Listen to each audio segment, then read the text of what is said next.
বর্ষাকাল, চারিদিকে সাপের উপদ্রব, আর তা যদি হয় উত্তরবঙ্গ তাহলে তো কথাই নেই। জলপাইগুড়ি শিলিগুড়ির মাটিগাড়ার একটা বড় অংশ ঝোপঝাড় জঙ্গলে পরিপূর্ণ। সাপের উপদ্রব মারাত্মক।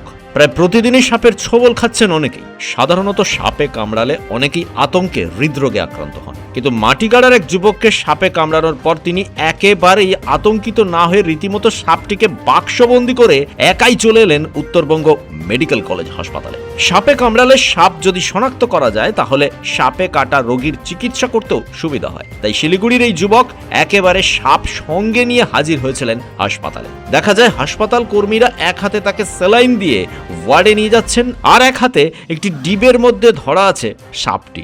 গুটিসুটি মেরে বসে আছে সে। চিকিৎসকরা দ্রুত ওই যুবকের চিকিৎসা শুরু করেন। হাসপাতাল সূত্রে জানানো হয়েছে সাপটি খুব বিষাক্ত নয়। সাপটিকে বন দপ্তরের হাতে তুলে দেওয়া হয়। একদিন চিকিৎসার পর যুবককেও হাসপাতাল থেকে ছেড়ে দেওয়া হয়। চিকিৎসকরা বলেন, সাপে কামড়ালে অযথা আতঙ্কিত হবেন না। ব্যুরো রিপোর্ট, পূবের কলম ডিজিটাল।